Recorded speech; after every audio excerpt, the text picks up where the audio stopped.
Buenas tardes.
Empieza la más feliz.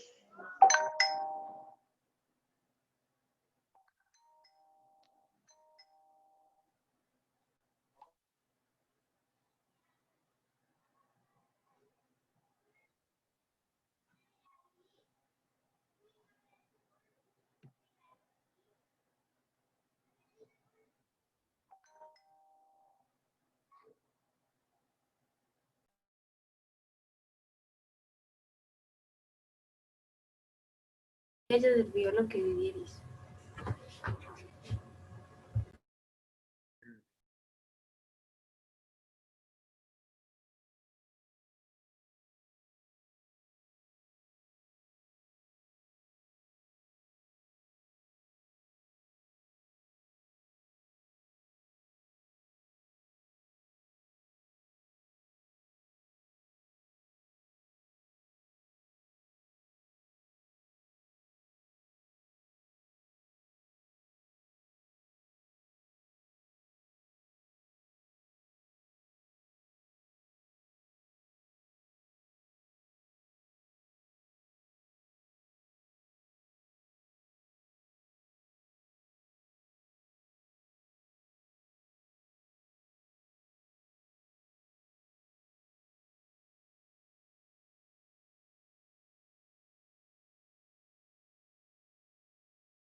Montalvo Navarro.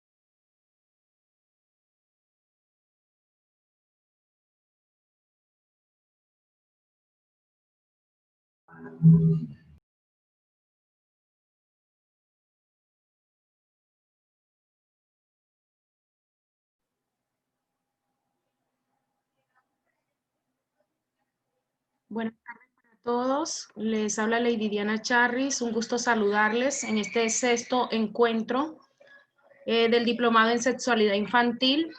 Nos gustaría que nos fuésemos presentando a través del chat a cada uno de los participantes del diplomado. Vamos presentándonos por el chat y ya en unos minutos continuamos. Muy amables.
Bueno, muy buenas tardes a todos.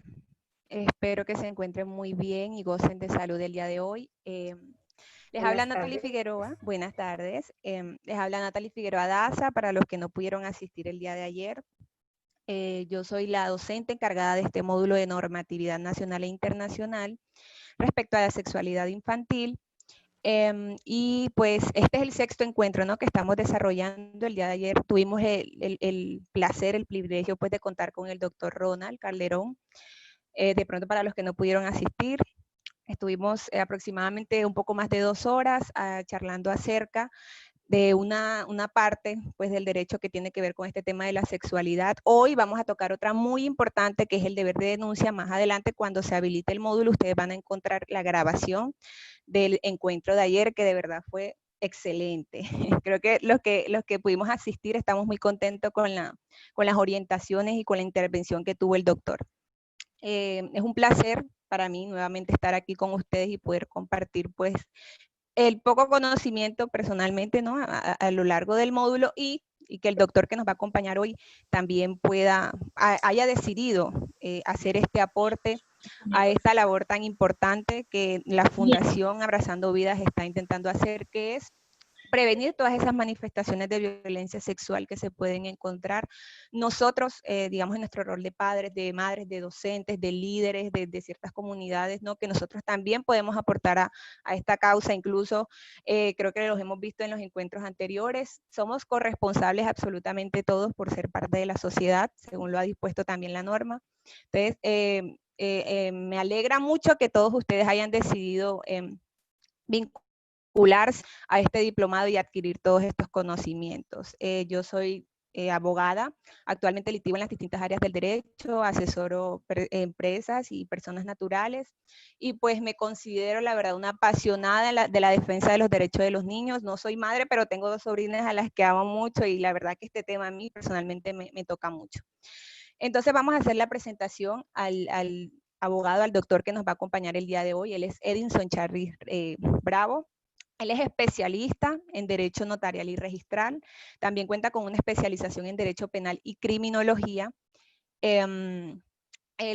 Hablemos de su experiencia, pues él por muchos años fue fiscal, también ha sido notario, es conferencista, docente, ha laborado como docente y actualmente se dedica también a esta labor. Es abogado litigante en distintas áreas del derecho. Y pues hoy vamos a hablar con él de la importancia de la denuncia, ¿no? Para poner en marcha el aparato judicial y que se pueda llevar a cabo todo el proceso que vimos ayer con el doctor Rona. Entonces, le damos la bienvenida, doctor, le agradecemos pues active su micrófono y la cámara y muy agradecidos de verdad de que pueda usted hacer este aporte, que contemos con usted. Y pues nada, démosle paso a la intervención que usted preparó hoy para todos nosotros, por favor.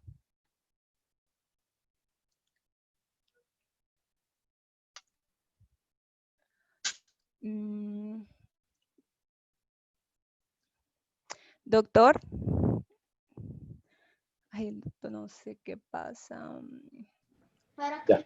Sí, buenas tardes. Buenas tardes. Buenas tardes, Natalie. Un placer saludarte y a todos los que están conectados en este chat.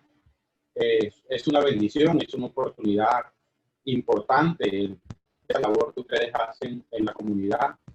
Es importante que demos a conocer como profesionales la actividad jurisdiccional, pero también dar a conocer los derechos que tiene la comunidad en torno a la prevención de la conducta pública. Como ha señalado la doctora Natalie, efectivamente estuve vinculado a la Fiscalía General de la Nación por aproximadamente 18 años.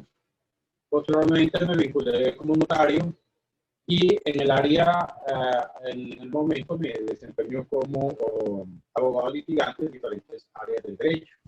En el ámbito de la docencia he estado vinculado a la Universidad Libre de Colombia, seccional Barranquilla, a la Universidad Popular del Cesar, a la Universidad UDES, de Valledupar, en diferentes áreas, dictando diferentes áreas del derecho. Hoy me han invitado para que comparta con ustedes algunas ideas, ¿sí? Algunas ideas en torno al aparato jurisdiccional y cómo se activa el aparato jurisdiccional.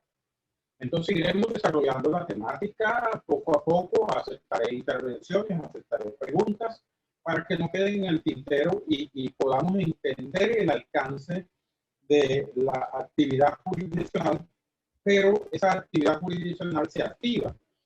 ¿Y quién la activa y por qué la activa? Entonces, este es el desarrollo que le voy a dar.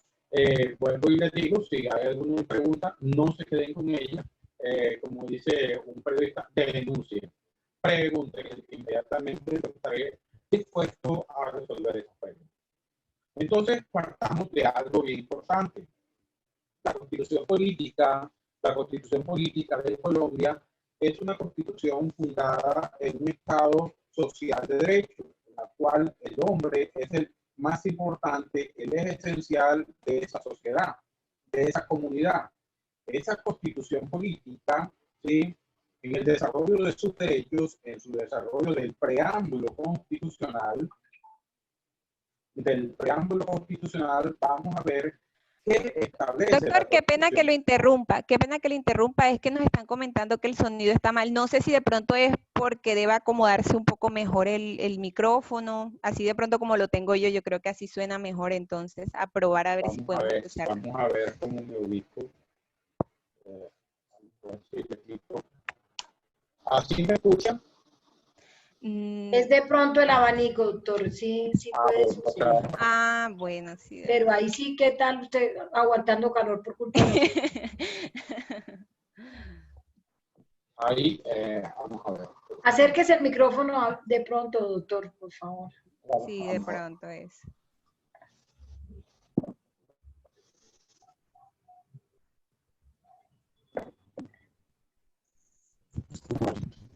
¿Aló? ¿Me está escuchando? Ay, sí. Perfecto. Mucho mejor. Listo, gracias. Entonces, les decía que lo importante dentro de la actividad que se desarrolla es entender cómo se activa el aparato jurisdiccional ante la ocurrencia de un comportamiento criminal. Pero partamos del principio general o de la Constitución política. La Constitución política de Colombia es una constitución antropocéntrica, ¿verdad? Y dice en el preámbulo es la introducción en torno a la estructura y de los derechos de un ciudadano. Pero ¿sobre quién recae esa soberanía? ¿O quién es lo más importante dentro de un Estado? El pueblo, ¿sí? El pueblo es el soberano y por tanto al pueblo se le merece un respeto y una protección íncita de sus derechos como persona. Una persona está protegida porque la Constitución garantiza sus derechos, ¿sí? Garantiza sus derechos como tal, como ciudadano. Y es así que la Constitución política en el artículo 1 establece el modo de Estado que tenemos y sobre quién recae la soberanía. Pero también en el artículo 2 dice cuáles son los fines del Estado. Y entonces me atrevo a leer lo que dice. Son fines esenciales de Estado: servir a la comunidad, promover la prosperidad general y garantizar la efectividad de los principios, derechos y deberes consagrados en la Constitución, ¿verdad? Entonces te está planteando que proteger los derechos de las personas como tal. ¿Cuáles derechos? Los derechos que aparecen a partir del artículo 11, del artículo 11 constitucional. Y dice, el principal fundante de un Estado el principal derecho es la vida. ¿Sí? El principal derecho que se tiene es la vida. Pero la vida parte, la protección de esa vida parte desde su concepción. Aunque muchos le den una interpretación que es solamente desde el nacimiento. Pero la vida es inviolable como tal y empieza a garantizar una serie de derechos partiendo de la vida. Partiendo de la vida. En el desarrollo de esos derechos, la vida, la libertad, el nombre, la familia, ¿verdad? La familia y el desarrollo de los miembros de la familia como tal. ¿Sí? Dentro de esos derechos, el artículo 44 de la normatividad constitucional establece, dice, los derechos fundamentales de los niños como tal, ¿verdad? Entonces, protege la vida, protege la libertad, protege el desarrollo de la familia, ¿sí? De los miembros de la comunidad como tal. Entonces, va garantizando esos derechos. Pero en el desarrollo de esos derechos, debes pedir normas que protejan esos derechos. Normas que protejan esos derechos y que es importante. Hace aparición un tipo de normas punitivas, sancionadoras, represivas. ¿Qué quiere decir? normas con un carácter general, un carácter impersonal, ¿sí? Que protegen a todas las personas, que protegen todos los bienes. Veamos, ¿cuál es ese tipo de norma? El Código Penal, ¿sí? El Código Penal está la Ley 599 del 2000. Ese Código Penal, ¿qué es lo que hace? Compilar esos derechos que establece la Constitución, llega y lo garantiza el Código Penal. Trae la Constitución y dice, se garantiza la vida, ¿verdad? Entonces, el Código Penal establece en el título primero del Código Penal, artículo 103 del Código Penal, dice, se protege el derecho a la vida como tal. ¿Con qué comportamiento? El primer comportamiento, ¿sí? que puede afectar a una persona es el homicidio, por decir así. El homicidio o el asesinato, ¿sí? Entonces, lo primero que hace el Código Penal es proteger bienes.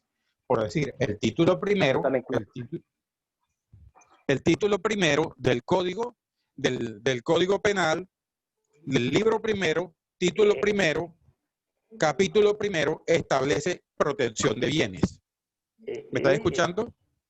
Sí, ¿Me están escuchando? Sí, aquí lo estamos escuchando. Sí, doctor. Entonces vemos cómo el Código Penal recoge esa información que establece la Constitución política. Entonces llega, incorpora y protege ilícitamente de manera abstracta ese derecho. ¿Pero cómo? Intimidando, haciendo una prevención. Le dice a la colectividad, no afecten los derechos, porque si ustedes afectan el derecho de una persona o de la comunidad, se verán abocados a una sanción, ¿verdad? Entonces vemos cómo el título primero del Código Penal de la ley 599 del 2000 establece, título primero, delitos contra la vida, ¿verdad? Y así sucesivamente. Entonces contempla delitos contra la vida, delitos contra la libertad, delitos contra el Estado, delitos contra la libertad y la formación sexual. Va estableciendo un sinnúmero de bienes jurídicos protegidos a través del Código Penal. ¿Sí? A través del Código Penal va estableciendo esos bienes jurídicos. Entonces, vámonos adentrándonos a quién le corresponde proteger esos bienes jurídicos con la intimidación de la pena. Al derecho penal. Al derecho penal. Ustedes se dan cuenta, los que no son abogados, se dan cuenta que hay diferentes facetas del derecho, entre otras está el derecho de familia, el derecho penal, el derecho civil, el derecho laboral. El derecho penal exclusivamente se encarga de sancionar a quien haya afectado un bien jurídico que la Constitución prevé como derecho y que el Código Penal lo contemple y desarrolla como tal, ¿sí? Y quien afecte ese bien a través de una acción o a través de una omisión se verá abocado a una investigación, a una indagación, una investigación, a una imputación, a una acusación y posiblemente a una condena. Pero ¿cómo se llega a ello? Preguntaría uno. Es el tema de hoy. ¿Cómo se llega a la imposición de una sentencia condenatoria? Entonces, ahí es el punto. Ahí es el punto. ¿A quién le corresponde investigar? Veamos primero. La Constitución Política, en el artículo 250, establece que la Fiscalía General de la Nación es un órgano del Estado que hace parte de la rama judicial, ¿verdad? Hace parte de la rama judicial y es un ente que investiga, califica y acusa, ¿sí? Investiga, califica y acusa. Ese es el deber atribuido a la Fiscalía General de la Nación. Diríamos, pero la Fiscalía General de la Nación, ¿quién es? Es un ente del Estado. O sea, esa facultad la tiene el Estado. porque es que no se actúa. Ustedes se acuerdan la ley del talión, ¿sí? La ley del talión, ojo por ojo, diente por diente, sangre por sangre. Ante una acción lesiva, una acción proporcional a la lesión que me ocasionaron a mí, ¿sí? Entonces, ante una acción, una reacción. O sea, se le facultaba la venganza al particular que había sido afectado. Si me habían afectado a mí, yo tenía el derecho de afectarle el derecho al otro que me había afectado mi derecho. Eso era venganza, ¿sí? Pero llega el Estado y le quita esa facultad a los particulares, y la toma para sí. La toma para sí y es el Estado quien castiga. No es el particular que asume la facultad de castigar a quien le lesionó su bien jurídico. Entonces, ahí empieza a generarse una estructura jurídica bien interesante. Es el Estado quien tiene esa facultad de sancionar. Pero, ¿qué sanciona? La lesión al bien jurídico. Y ahí empieza. Pero, ¿cómo llegó a conocimiento del Estado la lesión al bien jurídico? ¿Cómo llega esa información al Estado? ¿Cómo llega esa información a la Fiscalía? ¿Sí? ¿Cómo llega esa información a la Fiscalía? Entendamos. Ante la ocurrencia de una conducta punible de las que prevé el Código Penal, ¿sí? En sus diferentes tipos penales, hace el Estado, le da la facultad a los particulares para que pongan de presente ante el Estado que ha sido víctima de un comportamiento criminal. ¿Sí? ¿Cuál comportamiento criminal? De los que establece el Código Penal. Porque dentro de un Estado social de derecho hay un principio que se llama legalidad. Señores, yo no puedo inventarme un delito. Yo no lo puedo inventar, porque es la ley y el Estado, a través del legislador, a través del Congreso, quien crea los delitos, ¿sí? ¿Y cómo crea el Congreso esos delitos? Ante el control social, ante la exigencia de la comunidad que reclama la protección de ese bien jurídico. Entonces, creada la ley, viene la sanción a quien infringe la ley. Ahora, ¿pero cómo se llega a sancionar a una persona? ¿O cómo llega a conocimiento de la autoridad esa ocurrencia de la conducta punible? A través de la noticia criminal. A través de la noticia criminal. ¿Qué es la noticia? Es una información. Una información que da una persona sobre el comportamiento criminal que se ha materializado o presuntamente se ha materializado o presuntamente se materializará. Futuro, presente o pasado. ¿Sí? Pasado, presente o futuro. Porque ese comportamiento se ejecutó, se va a ejecutar, ¿sí? Se ejecutó en el pasado, se va a ejecutar en el futuro. Entonces, pone en peligro los bienes jurídicos. Bienes jurídicos, por ejemplo, la vida. Bienes jurídicos como el patrimonio económico. Bienes jurídicos como la libertad, ¿sí? Como la libertad y la formación sexual. Entonces, ahí le da cabida a la información que debe llegar al Estado para que la Fiscalía se active y actúe en prevención de la no ocurrencia de la conducta punible o de la imposición de una sanción a quien ya ejecutó la conducta punible. Entonces, es la llamada noticia criminal. ¿Ante quién se presenta esa noticia criminal? ¿Sí? Ya lo sabemos, que es la Fiscalía la titular de la acción penal, ¿verdad? Es la Fiscalía la que determina quién es el autor o partícipe del comportamiento criminal. Es la Fiscalía como tal. En ese contexto, puede ser de manera formal la noticia criminal o la denuncia. Puede ser de manera formal, en la cual, por decir, Lisset Luz Marina Lizarazo, o Damaris Cifuentes, o Ruesmí Cortés, van ante la autoridad jurisdiccional, llámese Fiscalía General de la Nación, y presentan una denuncia, ¿sí? Presentan una denuncia de manera formal. Y digo yo, Ruth Smith Cortés o Blanca Argote, ¿sí? O Lundari Perdomo, va y dice, vengo a presentar denuncia contra Pedro Pérez. ¿Sí?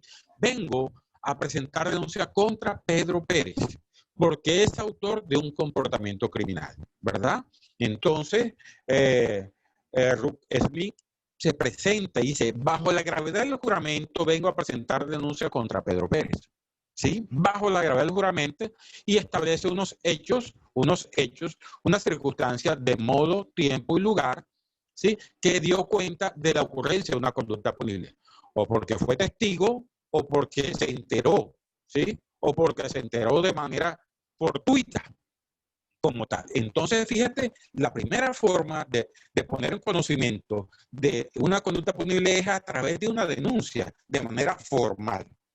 Hay fuentes formales y hay fuentes informales. Entonces, formal, lo que cumple unas ritualidades y doy mi nombre y me presento. Y digo, soy fulano de tal, soy Edinson Charlie Bravo, ¿sí? Y vengo a presentar denuncia contra la señora X, con Pepita Martínez, ¿sí? Por esto, y narra el tiempo, modo y lugar, ¿verdad? Entonces, eso es de manera formal. Pero ¿cuándo se presenta denuncia o cuándo es necesario que se presente denuncia? Veamos en qué comportamiento se presenta denuncia. En todos los delitos que sean investigables de oficio.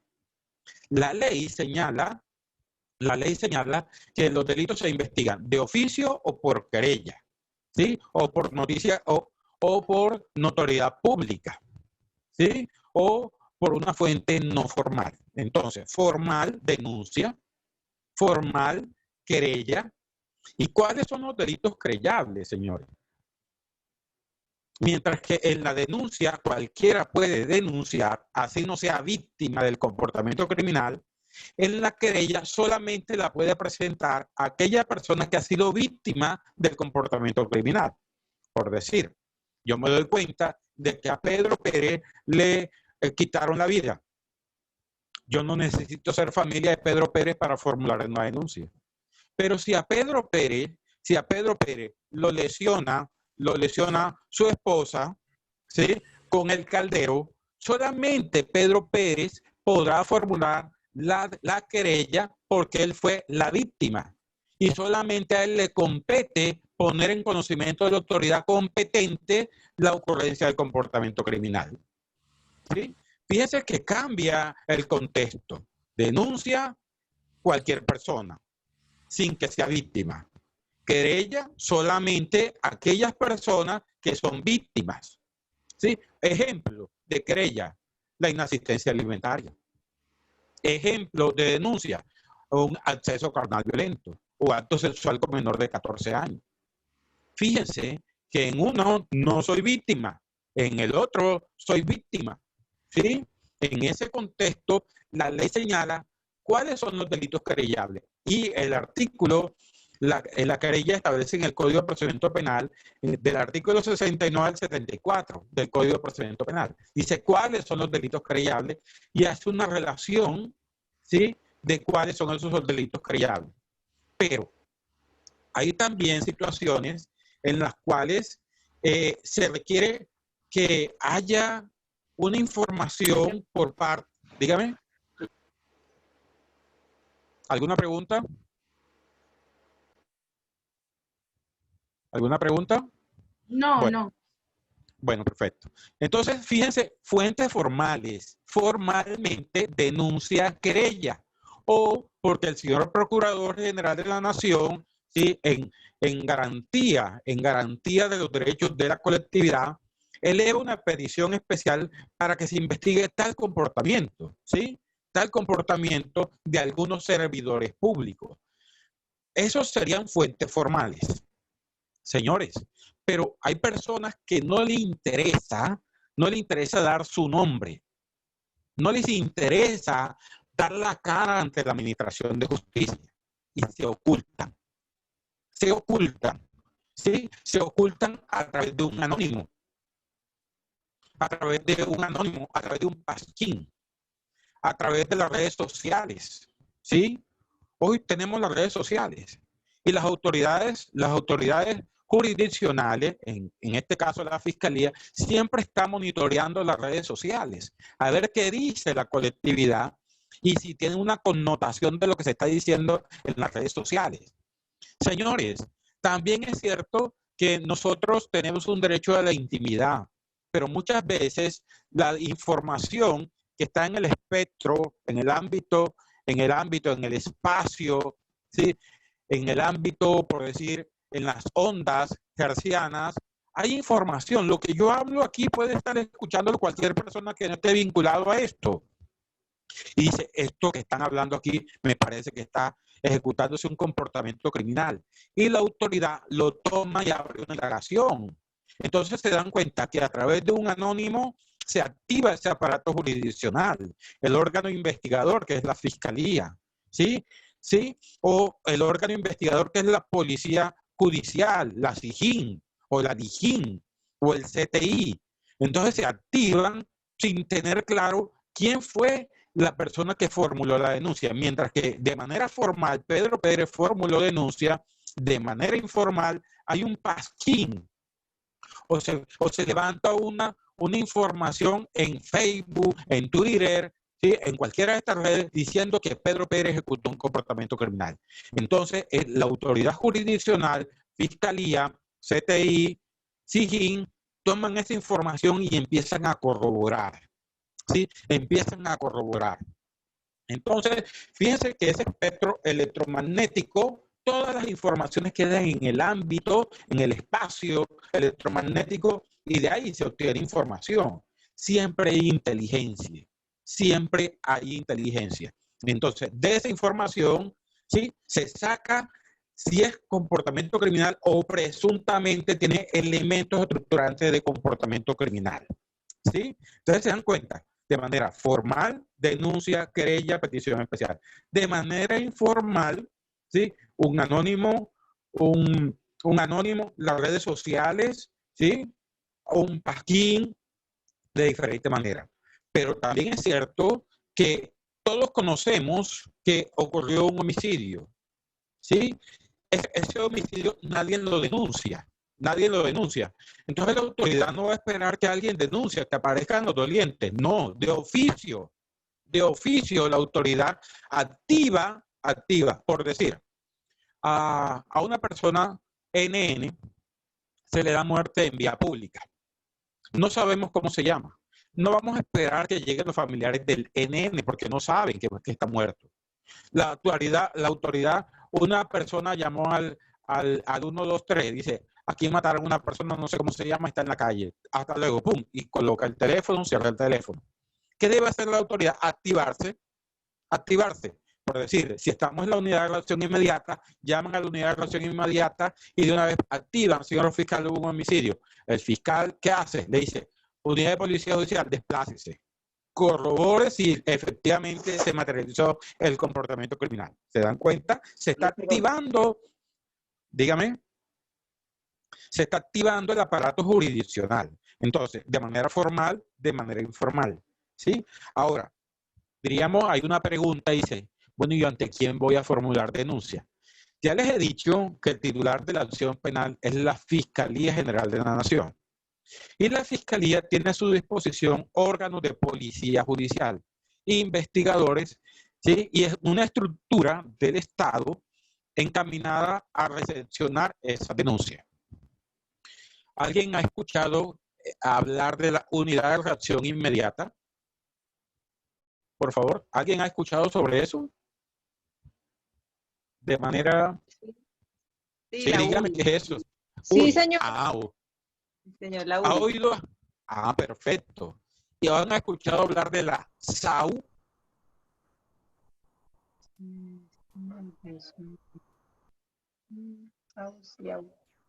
No, señores.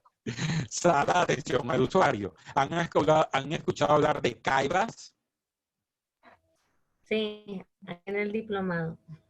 Ah, perfecto, ¿verdad? Son unas unidades especiales que protegen o auxilian a las personas víctimas de violencia intrafamiliar, ¿sí? Y han escuchado hablar de CAIVAS. No.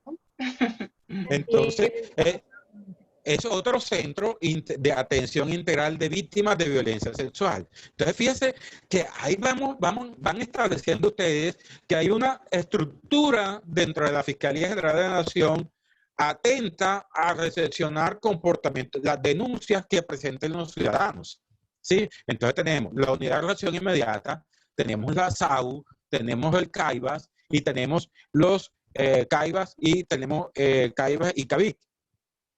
Entonces, fíjense, van estableciéndose. Pero ustedes han escuchado hablar de las comisarías de familia, ¿sí?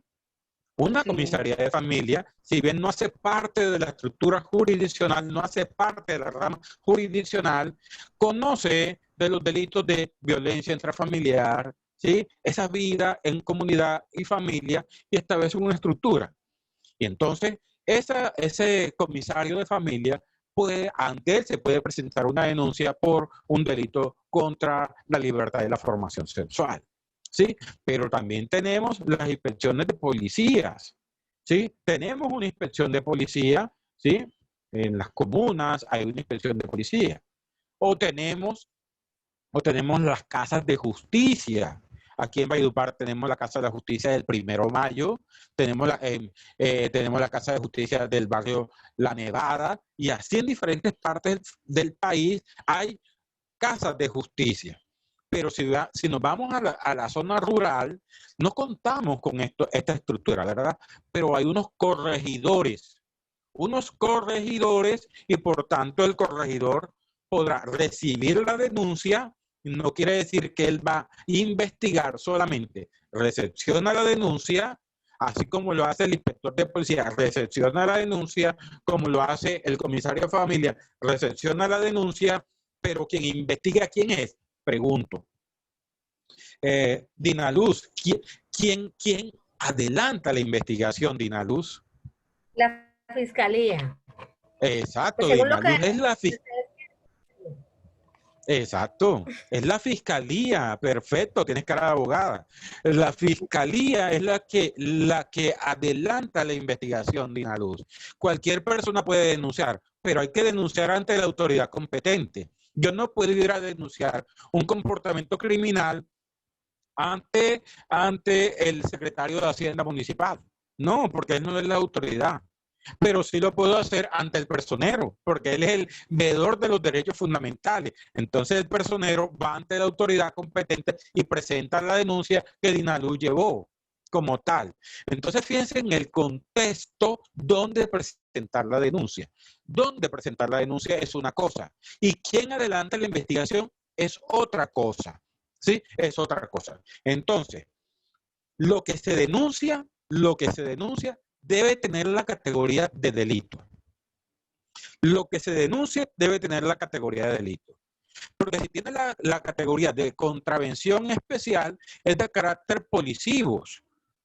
Es de carácter policivo y la adelantan los inspectores de policía. Ustedes saben que hay un código de convivencia y seguridad ciudadana, el Código Nacional de Policía. Y hay conductas que están ahí y son de carácter contravencional. Pero lo que está en el Código Penal son de carácter delictual. ¿Sí? De carácter delictual.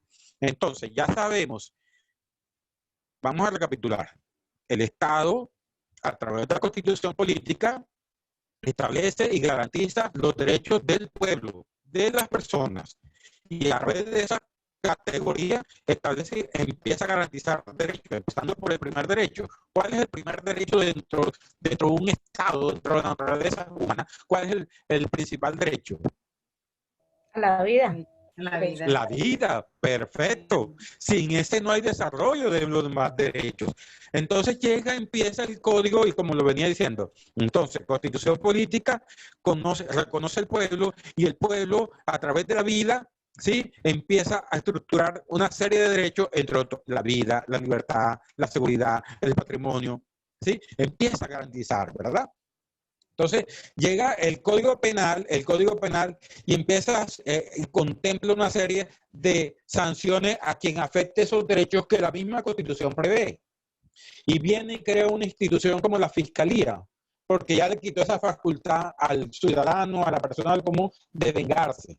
Sí, porque eso era el derecho primitivo de la venganza, de la ley del talión. Entonces le quita esa facultad al ciudadano y se lo entrega al Estado para que sea el Estado quien legitime y sancione a una persona. ¿Sí? Esa acción que comúnmente vemos en los medios de comunicación, que la persona hace justicia por su propia mano, eso es venganza. Eso es venganza y por tanto tiene sanción. No hay justificación para ello. Solamente que hay una legítima defensa. Eso es otra cosa. Pero si actúo de manera vengativa, tendré la consecuencia de un delito y cometeré cualquier cantidad de delitos.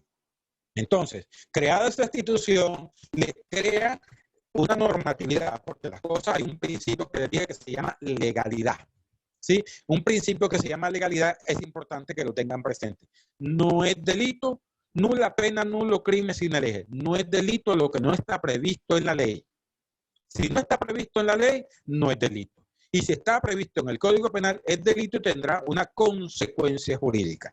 Entonces, ocurriendo un comportamiento criminal, ¿tengo el deber de denunciar, sí o no? Pregunto. ¿Quién me dice? Damaris y Fuentes, a ver si está por ahí Damaris y Fuentes. Damaris y Fuentes, dígame, a ver. ¿Tengo el deber de denunciar, Damaris? Claro, considero que tenemos el deber. Tenemos el deber, empecemos ahí. Ahora, ¿y cuándo yo como ciudadano no tendría el deber de denunciar un hecho que le ocurre a Pedro Pérez? A ver, Damaris. ¿Cuándo yo como ciudadano no tengo el deber de denunciar lo que le ocurre a Pedro Pérez? Cuando es una querella. Cuando es querella, ¿verdad? Cuando solamente me afecta a mí y no afecta al conglomerado social. Por decir, un homicidio afecta, si bien tiene un sujeto pasivo, la víctima es el sujeto pasivo y solamente me afecta a mí, pero ¿qué mensaje manda el homicidio o la muerte de una persona? ¿Qué causa en la sociedad? Pregunto, el que quiera. ¿Qué causa el homicidio? Cuando se genera un homicidio, ¿qué causa en ti? ¿Qué causa en mí? ¿Que debo denunciar? Sí, debe denunciar, pero ¿qué es lo que... Si le dan muerte a Pedro Pérez, ¿qué causa en mí? Cualquiera. Indignación, claro, tristeza. Tristeza, ¿verdad? Claro. A mí me causa una indignación y por lo tanto yo procedo a denunciar. Perfecto. Temor, miedo. Perfecto. Claro, entonces ese miedo no solamente a la familia del occiso o del muerto, occiso o la víctima, no. Ese miedo se generaliza, dice, ¿cómo es posible que esto genere? Entonces, no vamos a esperar que venga la familia de la víctima a denunciar. No, el Estado actúa. Per se actúa. Y contrario a lo que me dice, doctor. Claro, porque se afectó el derecho, porque eso es el derecho fundante, ¿verdad? Entonces, ¿cómo vamos a estar permitiendo que se afecte el derecho a la vida? El Estado actúa de manera oficiosa, ¿verdad? No vamos a esperar que venga. Pero contrario a lo que decía Damaris, decía, cuando solamente afecta mi derecho, mi intimidad, y no tiene esa connotación tan lesiva o tan peligrosa como la muerte. Entonces, por decir las lesiones personales que se causan dos personas a través de un accidente de tránsito, ¿sí? Con secuelas, ¿sí? Con deformidad, sí. Eso solamente fue producto de la culpa, de la impericia, del descuido. Pero es que en el homicidio actuó el dolo, conciencia y ilicitud, ¿verdad? Entonces, ¿por qué me devolví? Para irles explicando cómo llegó y cómo de manera formal se presenta denuncia o cómo de manera informal me quedo callado, no me quedo callado, sino que me oculto y digo, Pedro Pérez mató a Juan y cuelgo el teléfono. Entonces ya la autoridad activa Dice, no tiene denunciante, pero sí ocurrió el comportamiento criminal. Ahí viene algo bien interesante, la importancia del deber de denunciar. Fíjense que si no se denuncia, si no se pone en conocimiento de la autoridad, indiscutiblemente la autoridad no va a activarse. La autoridad no va a activarse. La autoridad no va a activarse y no va a poder iniciar esa investigación, ¿sí? Vamos a ubicarnos, entonces ya sabemos ante quién se presenta la denuncia, ¿sí? Ante quién se presenta. Y quién es la autoridad competente para investigar, ¿verdad?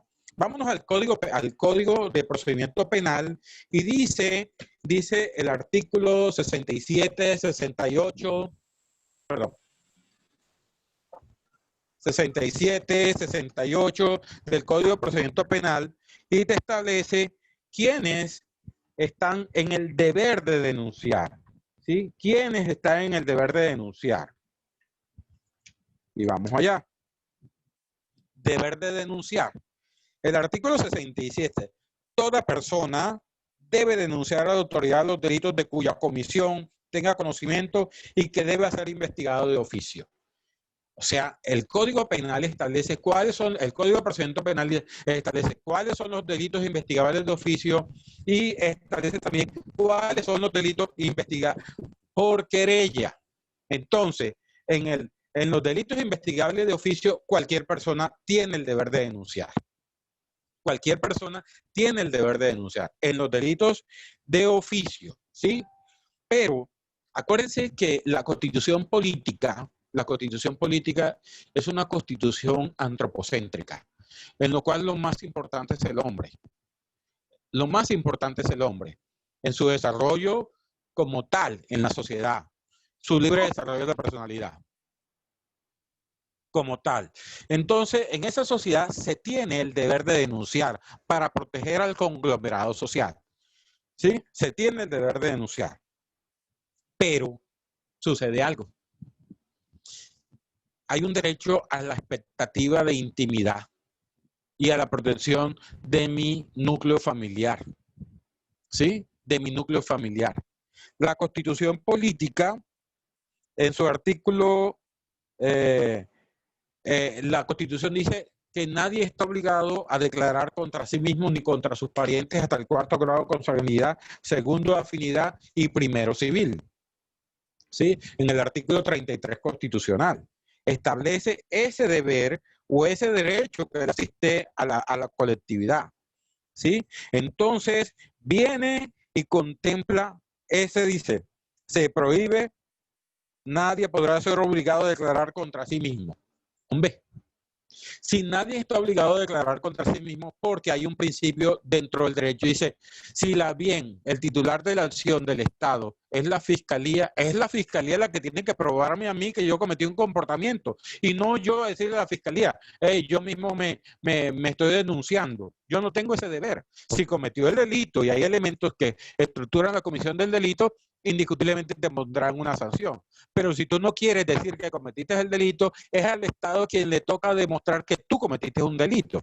Entonces dice, nadie podrá ser obligado a declarar contra sí mismo o contra su cónyuge, compañero permanente o parientes del 4º grado de consanguinidad, 2º afinidad o 1º civil. Señores, ustedes tienen una expectativa de intimidad y proteger a su entorno familiar, ¿sí? Como tal. Pero si usted quiere, puede denunciar y debe denunciar, ¿sí? Porque los delitos que no se denuncian, lo que hace es generar una criminalidad oculta. No quiere decir que no haya delitos, sí hay delitos, pero no se denuncian. Y les voy a decir cuáles son los delitos que menos se denuncian. Primero les voy a decir cuáles son los delitos que más se denuncian. Los delitos que más se denuncian en su orden son los delitos contra el patrimonio económico. ¿Sí? El hurto. ¿Sí? El delito que más se denuncia son los delitos contra el patrimonio económico. Segundo, los delitos contra la vida. Tercero, delitos contra la familia. ¿sí? Delitos contra la libertad y la formación sexual está por allá como en el sexto, séptimo, octavo, noveno lugar, diríamos casi de último, porque son delitos que no se denuncian, ¿sí? Entonces hay unos delitos que comúnmente se denuncian y hay delitos que casi nunca se denuncian y que quedan en una cifra oculta de criminalidad, ¿sí? Cifra oculta de criminalidad. Una cifra que no llega a conocimiento de la autoridad, porque no se denuncia. No se denuncian esos comportamientos. Entonces el artículo dice, el artículo 33 dice, ¿quiénes no están obligados a denunciar? Entonces dice, todos, la ley señala que todos debemos denunciar en los investigadores de oficio, pero la Constitución dice, nadie está obligado a autoincriminarse. Ese se llama un principio de no autoincriminación. Yo no estoy obligado a denunciar a mi familia como tal. Yo no estoy obligado a denunciar a los miembros de mi familia. ¿Sí? No estoy obligado. Pero les pregunto a ustedes, los delitos contra la familia, los delitos contra la libertad y la formación sexual, ¿dónde generalmente ocurren? Les pregunto, ¿dónde generalmente ocurren estos delitos contra la familia y contra la libertad y la formación sexual? ¿Dónde ocurren? En la familia. La misma familia. En la familia. En el núcleo familiar, ¿verdad? Se está dando cuenta que los delitos que más se denuncian son unos, pero hay unos delitos que son vergonzantes, que causan pena, pero fíjense que terminan en muerte, terminan en destrucción del ser humano, porque aniquilan al ser humano, pierde la autoestima el ser humano. Entonces, esos delitos que no se denuncian son más graves, podríamos decirlo, que los que se denuncian, porque el victimario sigue ejecutando esos comportamientos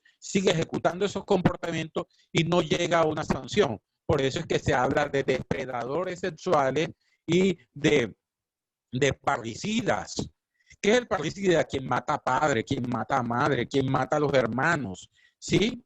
¿Sí? Estos depredadores sexuales violentan a sus hijos, a sus familiares, y por el temor al que dirán, no los denuncian como tal.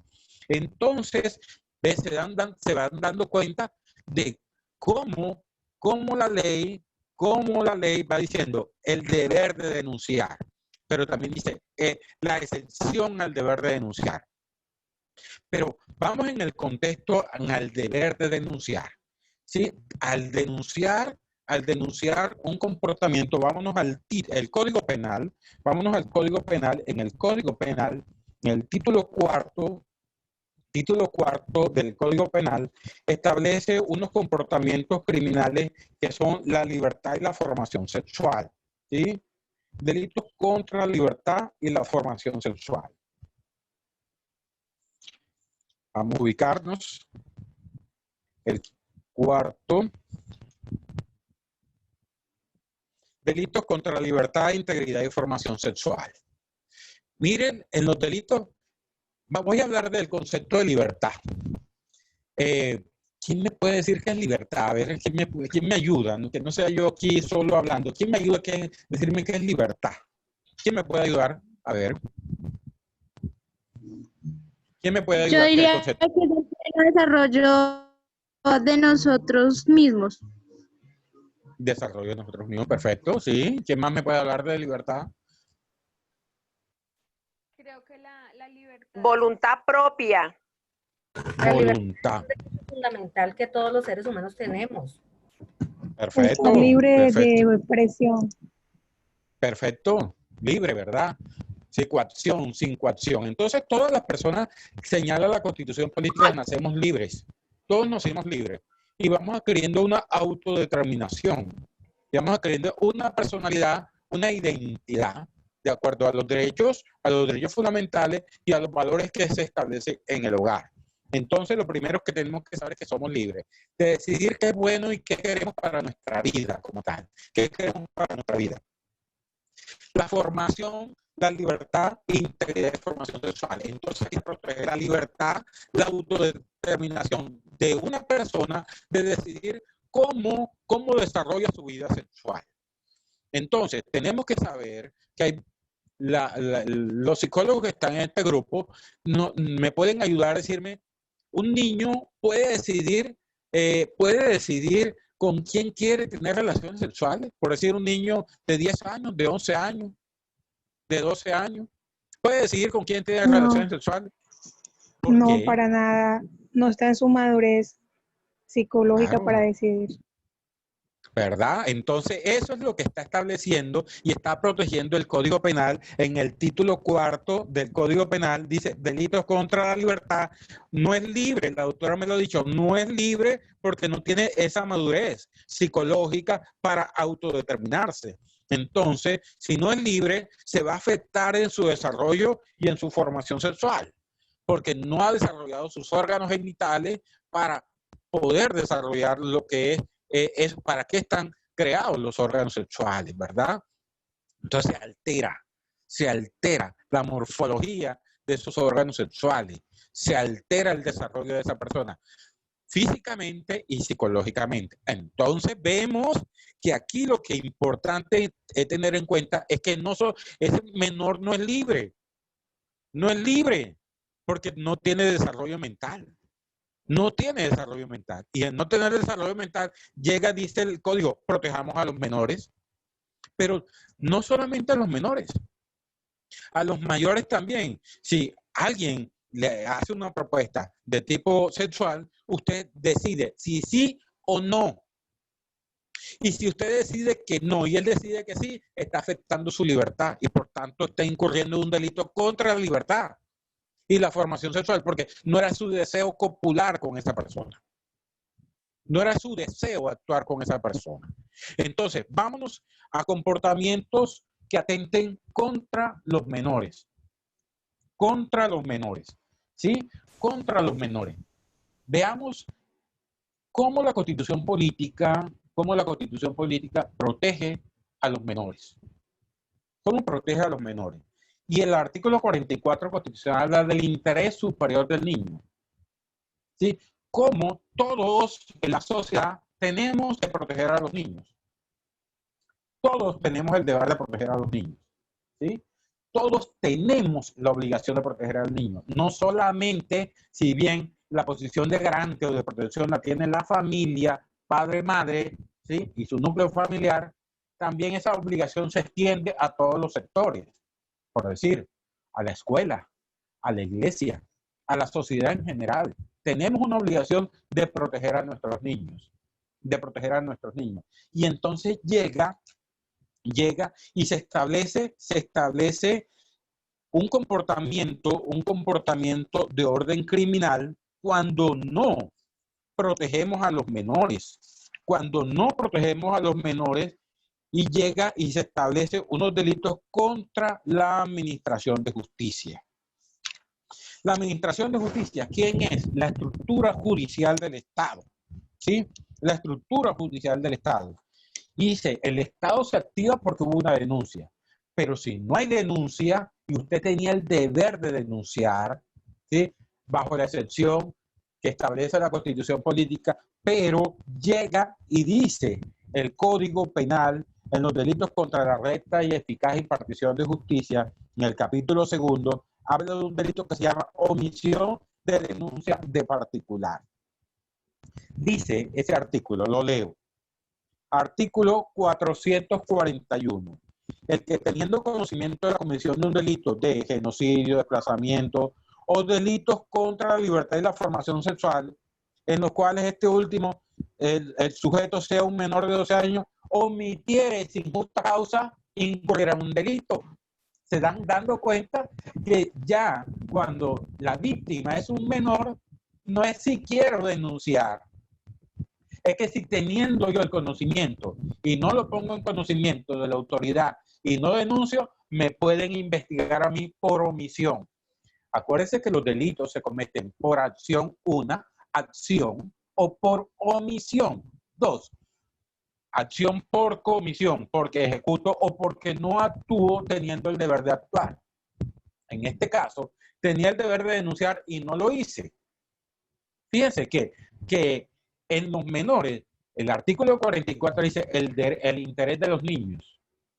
¿Sí? Entonces, por decir, si una comisaría de familia, la madre lleva al niño, el niño dice que es violentado y la comisaria de familia no pone en conocimiento de la autoridad judicial, estaría incurso en un delito de prevaricato por omisión, ¿sí? Un prevaricato por omisión y omisión de denuncia de particular.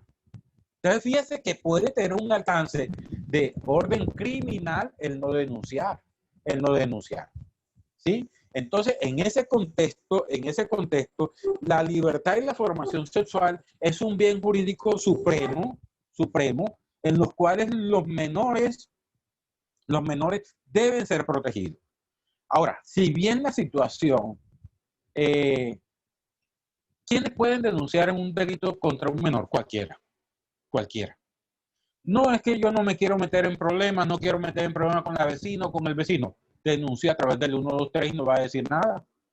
Y la autoridad tendrá que ponerse en movimiento, ¿sí? Entonces usted hace una denuncia no formal. O si usted es valiente, hace una denuncia formal, presenta la denuncia, va a la SAU, va a la sala al CAIBA, o va al CAVIC, o va a la SIJIN, o va a la inspección de policía, ¿sí? Entonces, si usted tiene conocimiento de que un menor está siendo violentado, hágalo a través de los diferentes medios, ¿sí? Lo puede hacer de manera virtual. Diríamos, pero es para ciertos delitos. Usted deje esa denuncia ahí para que la autoridad active, verá a ver si la deja o no la deja. Y si la autoridad no actúa y no la manda al competente, está actuando negativamente, omisivamente, esa autoridad o ese servidor público que llevó a conocimiento de ese comportamiento criminal y no lo hizo. Entonces, deber denunciar de todos.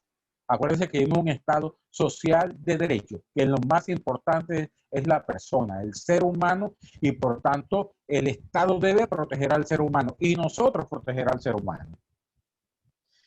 Ahora, pero una cosa es una denuncia no formal o a través de un pasquín o a través del 123 y no identificamos, a una denuncia con denunciante conocido.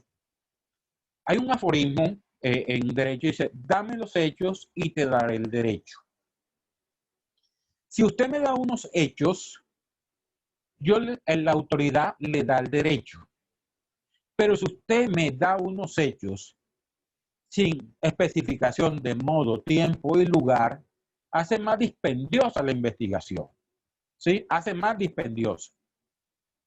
Si usted hace más dispendiosa, puede que, acuérdense que los delitos contra la libertad y la formación sexual son delitos que ocurren al interior del hogar, a puerta cerrada, ese no tiene testigos. Los delitos contra la libertad y la formación sexual, por lo general, no tienen testigos, ¿sí? No tienen testigos.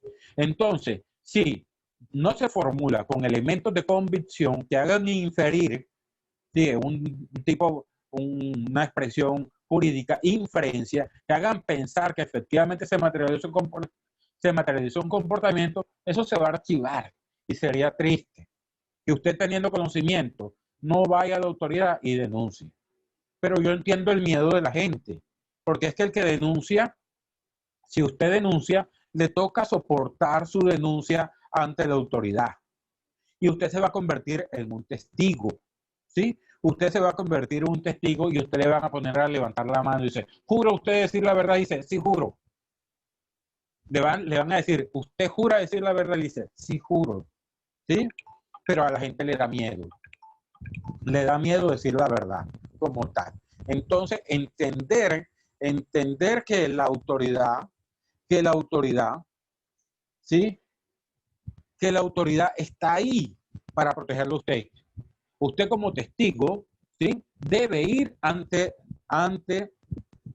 el juez y sostener lo que usted vio, lo que usted observó, lo que usted escuchó, ¿sí? Como tal. Como tal, usted debe ir. Usted debe ir. Si no lo hace, teniendo el deber, podrán conducirlo, ¿sí? Podrán llevarlo, porque usted es el testigo como tal. Pero acuérdense que a veces en este tipo de delito, el testigo no está ahí para ver lo que se hizo ese vejamen, no está ahí. Pero la víctima tiene una información. La víctima tiene una información en su cuerpo. Deja un rastro. Estos delitos sexuales dejan rastro como tal en la psiquis y en el cuerpo. En este grupo que hay, sé que hay muchos psicólogos. Entonces, ¿qué hace el operador judicial? Busca el psicólogo forense para extraer la información de la víctima. Si es un menor, ¿sí? A través de unos protocolos especiales, le busca, saca la información sin generar, volver a ese hecho lamentable del que fue víctima. Y saca la información. Si es un mayor, la persona mayor tendrá que ir, ¿sí? Poner de presente quién fue el autor del comportamiento y por qué no denunciaba. Y si estaba en el deber de denunciar o de no denunciar. Se van dando cuenta si es menor, si es mayor. En ese contexto vemos cómo ayer vieron cómo los delitos contra la libertad y la formación sexual han ido disminuyendo, entre comillas, porque muchos ocurren pero no se denuncian, pero han ido teniendo una variación punitiva. Han ido teniendo una variación punitiva, porque ante la ocurrencia de la alta ocurrencia de los comportamientos, no significa que hay cantidad de pena o cantidad de sentencias condenatorias. No.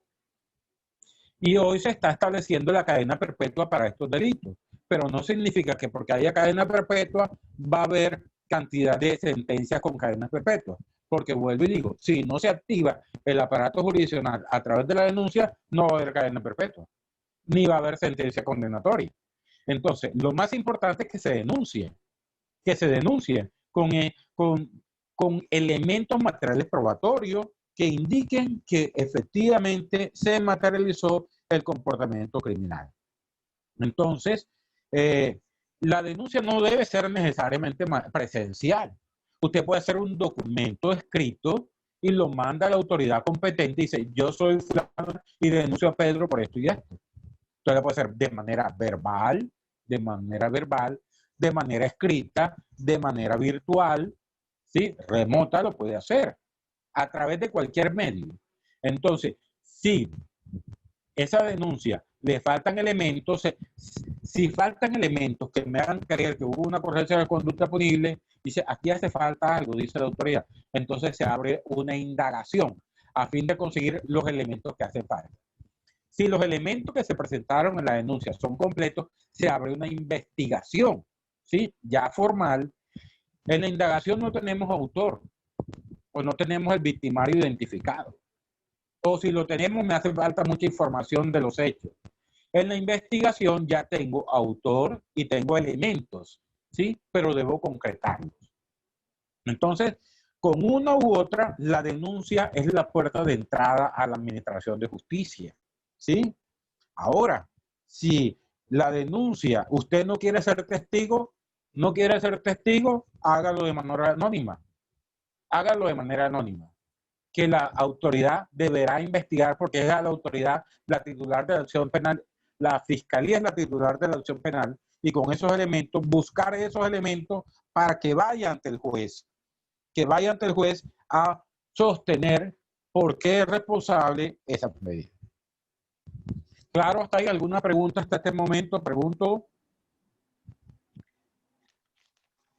Doctor, muchas gracias por esa exposición que ha hecho, que nos ha parecido bastante interesante y considero que a todos nos tiene atentos y como muy a la expectativa, porque realmente en el marco de los delitos sexuales contra nuestros niños, niñas y adolescentes, necesitamos mucha más información con respecto a lo que es la denuncia y lo importante de la denuncia, sobre todo, como usted dice, para activar ese aparato judicial.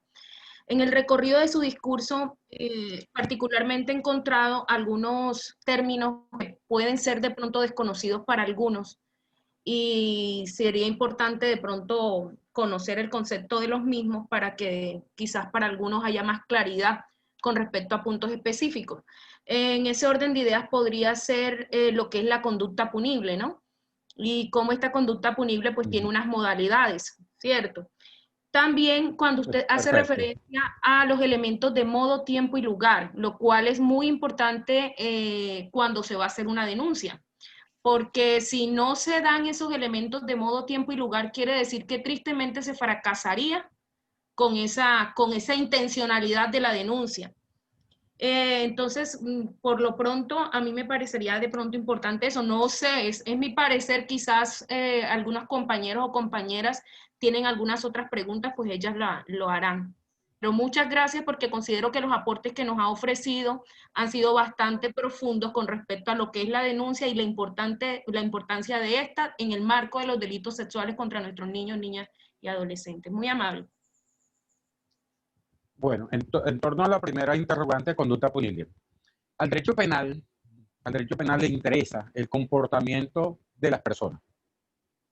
Las personas, la naturaleza tiene hechos. Por decir, un árbol cae sobre una casa y la destruye. ¿Listo? Eso es un hecho de la naturaleza. Pero si una persona corta un árbol y ese árbol le cae a una casa y al interior de la casa están unas personas y mueren por la caída del árbol, y hay una conducta, ¿verdad? Entonces, entender que al derecho penal le interesa es la conducta del ser humano. Esa conducta que transgrede los bienes o los derechos de una persona. Y en este caso, los bienes protegidos por el derecho penal que sancionan, porque el derecho penal lo que hace es intimidar, le dice, es que el derecho penal dice, por decir, el homicidio no te dice a ti, el que mate a otro le voy a dar un viaje, unas vacaciones en Curazao o en la isla de San Andrés. Dice, el que mate a otro tendrá una pena que va de 33.3 años hasta 60 años. Lo intimida a través de una pena, ¿verdad? Entonces, al derecho penal le interesa el comportamiento del ser humano, ¿sí?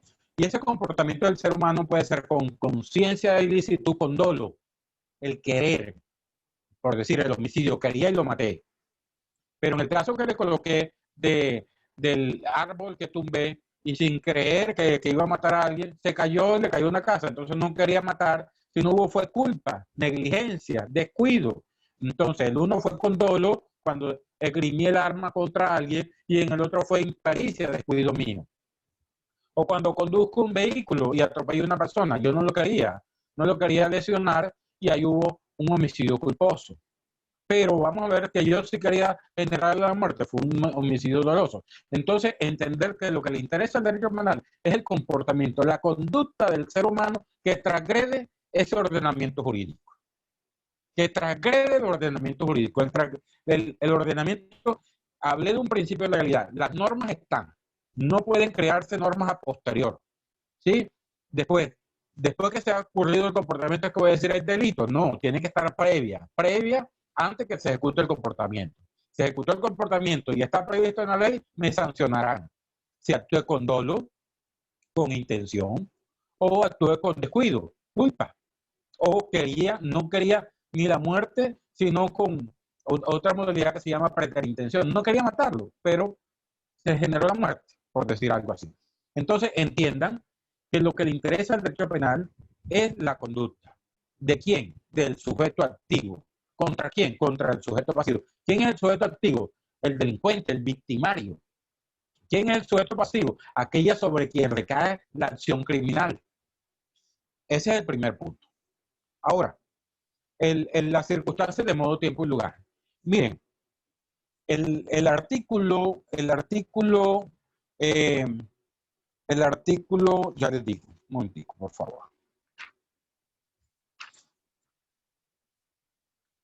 Por decir, el artículo 229 del Código Penal habla de la violencia intrafamiliar. El artículo 229 habla de la violencia intrafamiliar. Dice, el que maltrate física o psicológicamente. Entonces, me hablamos de las circunstancias de modo, tiempo y lugar. Lo primero que debo establecer es quién ejecutó el comportamiento. ¿Sí? ¿Quién ejecutó el comportamiento? ¿Quién es el autor del comportamiento?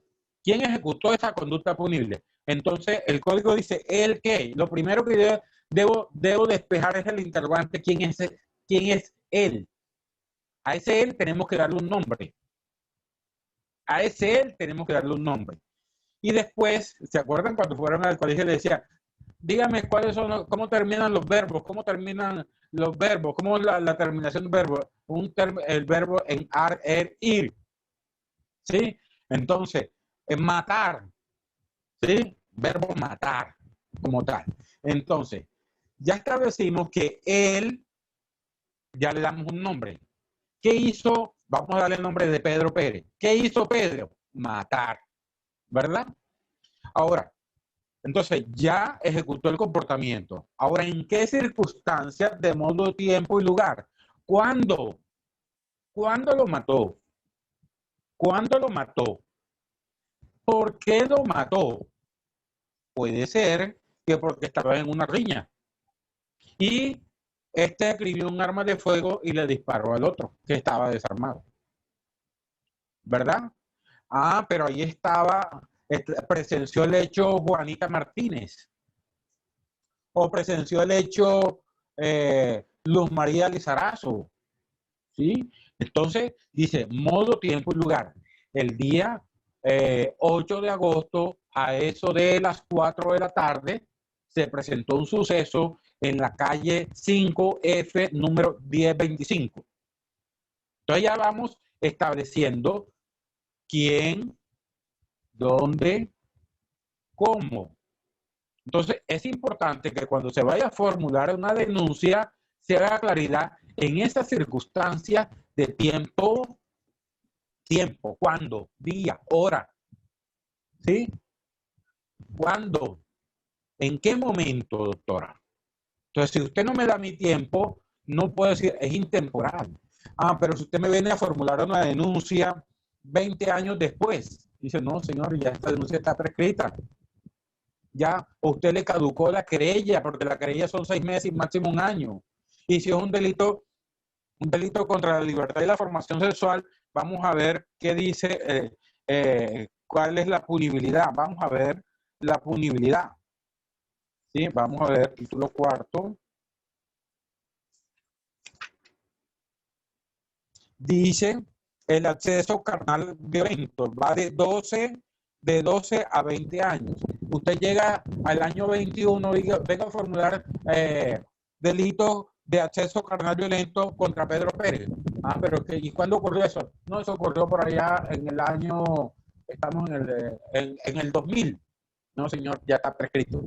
Entonces, por eso es importante las circunstancias de tiempo. ¿Sí? Tiempo. ¿Cuándo? ¿Dónde? ¿Quién? ¿Cómo? Entonces, a eso hacemos referencia. Entonces, la denuncia tiene que ser clara en torno a quién denuncia. ¿Quién es el autor del comportamiento? ¿Quién es la víctima del comportamiento? ¿Quiénes los testigos del comportamiento? ¿Quiénes se dieron cuenta del comportamiento criminal? Eso se llaman, en derecho se llaman elementos materiales probatorios. Tengo el conocimiento que ayer les expuso un fiscal, el doctor Ronald Vieco, ¿sí? Calderón Vieco. El doctor Ronald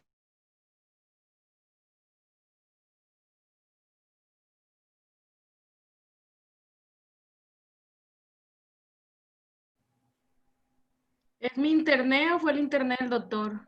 El doctor, porque tampoco aquí. Creo que es del doctor, ¿por qué no? Hola, ¿me escuchan? Sí, acá te escuchamos. Sí, acá, yo también estoy en Valledupar y sí, se bajó la luz, pero ya volvió a... Yo también me había quedado. Retoma. ¿Ustedes tienen algunas preguntas para hacer? Los noto ahí como muy callados, muy silenciosos, me tienen así como tensa ustedes a mí. Está excelente la explicación, es muy clara. Excelente, está muy clara.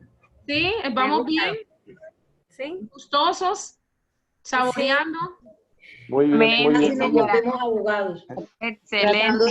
Sí. Ah, bueno, muy importante hacerle preguntas, porque por ejemplo, acá hay una pregunta que hace Lizarazo Calvo Luz Marina, dice, si la madre del menor de edad nos comenta que su esposo está realizando tocamientos en sus niñas y le da miedo denunciar, ¿qué podemos hacer en ese caso? Entonces, fíjense que esas preguntas son muy importantes hacerlas porque desde el derecho hay unas respuestas que son interesantes escucharlas, porque uno de pronto desde el ámbito psicológico considera algo, pero no puede estar desarticulado. Por eso usted mira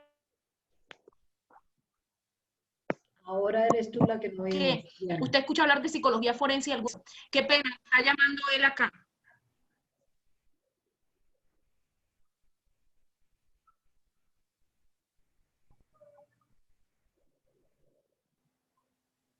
Sí, que ya se conecta, que se le fue la luz. Ah, bueno. Entonces resulta que hay una combinación de esa parte psicológica con lo forense. Quiere decir que todos esos elementos psicológicos van a estar inmersos en el ámbito jurídico. Es decir, el comportamiento que está implicado en el ámbito jurídico. Hay como una relación ahí como para que usted para darme a entender mejor, ¿no? Entonces sí me parece tan valiosísimo que podamos tener desde el derecho a estos profesionales que puedan profundizarnos en un tema tan interesantes como esto y poder comprender la necesidad de la denuncia. O sea, fíjense ustedes qué tan importante es la denuncia. Si no hay la denuncia, no hay nada. ¿Qué ocurre? El aparato judicial no se activa. En referencia, por ejemplo, a delitos como estos, o por ejemplo los delitos sexuales. Entonces, me parece tan importante estos espacios para aprovechar y hacer preguntas que nos puedan profundizar en este tema. Yo creería que ya incluso vamos terminando, así que si tienen algunas preguntas y alguien me diga que quiere activar el micrófono, me cuenta para que ahora haga su pregunta.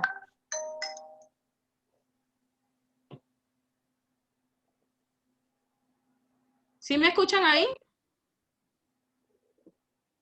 Sí, muy bien, profe. Muy bien, perfectamente. Es que me hablan de un lado y del otro. Tengo ahí varios teléfonos y cojo el único y el otro. ¿Quién va a hacerle preguntas ahorita al doctor?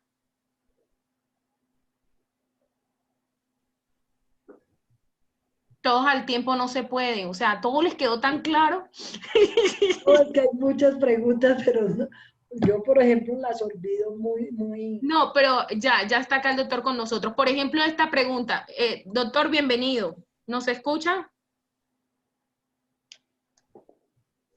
Está conectándose.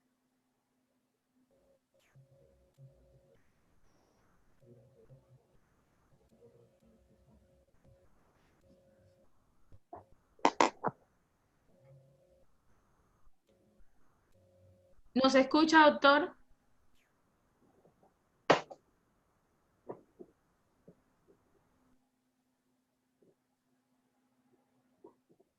Hasta ahora está habilitando el audio.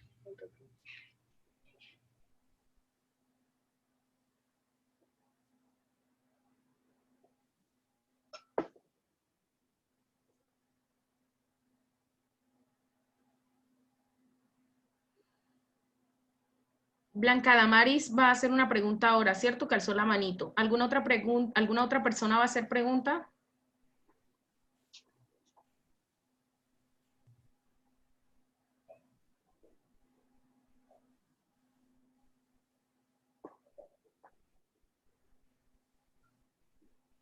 Necesariamente debe ser pregunta sexual, por ejemplo. La idea es que despejemos nuestras dudas con las preguntas relacionadas con el marco de los delitos sexuales contra nuestros niños, niñas y adolescentes. Porque en el ámbito del derecho y de los delitos, hay muchas cosas que preguntarnos, pero entonces el tiempo no nos daría para ello. Pero algo de un niño, o sea, cuando uno se entera que los niños, por ejemplo, los padres lo están poniendo, lo colocan a vender estupefacientes, la droga, él la lleva. Esa cosa quiero preguntarla porque te conozco un caso muy de cerca. Y entonces... Pues sí, puedes hacer la pregunta. Tiene que ver con nuestros niños, niñas y adolescentes. No está en el marco de los delitos sexuales, pero sí es un factor de riesgo frente a la comisión de ese posible delito. O sea, ¿por qué? está digámoslo así, como más propenso a ser víctima de ese flagelo. Es correcto, a eso me refiero. Si no fue que ya pasó.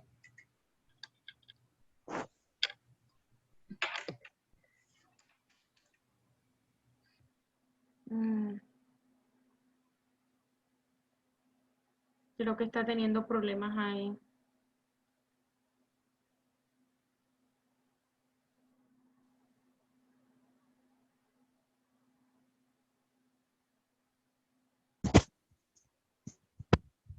¿Ya? ¿Ahí nos escucha, doctor? Ah, sí, ya. Sí, doctor, ya. Ya como vamos culminando, hay unas preguntas que los compañeros desean hacerle. Perfecto. Una de las preguntas que tiene una compañera es, si la madre del menor de edad nos comenta que su esposo está realizando tocamientos en sus niñas y le da miedo denunciar, si el tocamiento le da miedo denunciar, ¿qué podemos hacer en ese caso? Bueno, indiscutiblemente la obligación le correspondería. Acuérdense que dice, todos tenemos el deber de denunciar. Y si esa persona está poniendo en conocimiento de que sabe la ocurrencia del comportamiento criminal, debe ponerlo en conocimiento de la autoridad. Así le dé miedo, pero tiene que ponerlo en conocimiento de la autoridad. Si no lo hace, mire que dice omisión de denuncia que establece el Código Penal, un delito contra la recta y eficaz impartición de justicia. Estaría usted incursa por omisión de un comportamiento criminal. Muchas gracias, doctor. Hay otra pregunta acá. Sé de un caso de un padrastro abusa de su hijastra con tocamientos y la madre no lo denuncia porque ella lo ama y yo no sé qué hacer. Bueno, está relacionada con la anterior, ¿cierto? Eso comúnmente ocurre, ¿vieron? Eso comúnmente ocurre y hay mucho riesgo de que las mujeres, las madres, por la situación económica, les da miedo y denunciar esas situaciones. Pero es lo mismo, tienen el deber. Ok. ¿Alguna otra pregunta que tenga algún compañero o compañera en referencia a este tema? Damaris y Fuentes, te escuchamos.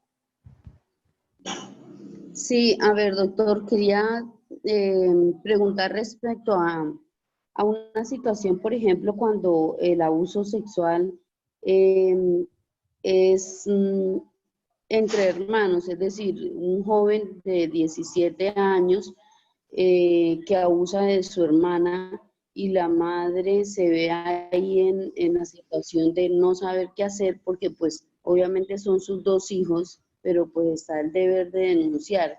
Frente a esa situación, igual si ella se negara a denunciar, uno como profesional tiene que hacer la denuncia, o más bien sugerirle a ella que debe ella ser la que denuncie. Sí, indiscutiblemente. Acuérdate a lo que estábamos hablando ahora. Las circunstancias de modo, tiempo y lugar, la tienen son ellos. La información la tienen ellos. Sí, usted como persona tendría una obligación de denunciar, pero una denuncia sin fundamento, podríamos decirle, cómo son los elementos. Y las madres, fíjense, usted está diciendo, ¿qué hago? ¿A quién protejo? ¿Al mayor o al menor? Al mayor se va a la cárcel. ¿Y el menor qué? La consecuencia, vea, esto es uno de los delitos más graves que hay, ¿sí? Porque acaba con la vida de una persona, ¿sí? Y eso es una cadena, Entonces, suena duro, pero hay que denunciar, ¿sí? Si se denuncia sin elementos de prueba, no va a concluir en nada. No va a concluir en nada. Hay que buscar los elementos de prueba, ¿sí? Entonces, motivar a la familia, a las madres, a las víctimas que denuncien. Es la obligación, es motivación. Es decir, usted tiene un deber, usted tiene unos derechos, protéjalo, garantice los derechos de su hija. Si el de 17 años, bueno, no iría a la cárcel, iría a responsabilidad de adolescentes. Entonces, va un proceso. Pero si sigue así, ya no será el hermano, será otro, y será otro, y será otro, y será otro. ¿Y cuándo el límite? ¿Cuándo el límite? Difícil, pero tienes que motivarlo a que denuncie, Muchas gracias, doctor. ¿Hay alguna otra participante o un participante que tenga pregunta? Blanca. Buenas tardes. Sí, señor Eugenio. Quería preguntar al doctor, en una casa de familia venden cerveza y en una casa de familia existen niños de 3 y 5 años y las personas que llegan a esa casa toman cerveza, música de alto volumen delante de los niños. ¿Ahí se está presentando algún tipo de delito? Pues, acuérdese que el Estado vive en un estado cantinero. Vivimos en un estado cantinero y el Estado vive de los impuestos de los licores, ¿verdad? Como tal. Pero si usted busca en el Código Penal, no hay ningún delito que ello implique sanción. Pero las consecuencias del alicoramiento, ahí sí vienen. ¿Sí? Si se ejecuta un comportamiento bajo el estado de alcohol, se mira como circunstancias de agravación punitiva. Pero como tal, se miraría más del ámbito policivo, por el trastorno social, o convivencia y esas cosas. Pero como tal no es delito. Pero si se ejecuta el comportamiento y se demuestra que está bajo el influjo de alcohol, hay circunstancias de agravación punitiva. Muchas gracias. Dina Luz tiene una pregunta. Sí, buenas tardes para todas y todos y un saludo especial para el profesor Edison. Quisiera saber si estos delitos son admisibles, ¿de acuerdo? ¿Tienen algún beneficio? Bueno, eso es lo que quisiera saber. No, gravísimo. Estos comportamientos criminales, la ley 1098 duplica la pena y además las medidas de aseguramiento, la única medida de aseguramiento plausible para este tipo de comportamiento es la detención preventiva en centro de reclusión. En cuanto a los vencimientos de términos, los términos cuando sean delitos sexuales se duplican. Por decir, para que se presente escrito de acusación son 90 días, entonces aquí se pasa a 180 días. Para que se lleve a cabo el juicio son 150 días, pero en los delitos sexuales se duplica a 300 días. Se dan dando cuenta que van cerrando las posibilidades de algún beneficio. Entonces, la libertad condicional no es posible. No es posible libertad condicional en este delito. La prisión domiciliaria no es posible en este delito porque la víctima está en el mismo entorno. Entonces, fíjense, si van a solicitar una libertad por vencimiento de término de un hurto y un delito sexual, en el hurto tiene 150 días, pero en el delito sexual tiene 300 días. Por decir, si a usted le va a pedir una libertad condicional, en el delito de hurto es posible, pero en el delito de contra la libertad de la formación no es posible. Así sucesivamente. Mire, en la gran mayoría de delitos no hay cadena perpetua, ya en este delito hay cadena perpetua. Entonces se dan cuenta, y en la redacción que hicieron de leyes ha ido aumentando la punibilidad. Por el gran número, pero no significa que por mayor número de punibilidad, menor delito. Pero beneficios ningunos. Muchas gracias, profesor. Bueno. Muchas gracias. ¿Hubo otra compañera que alzó la manito? Sí, buenas tardes.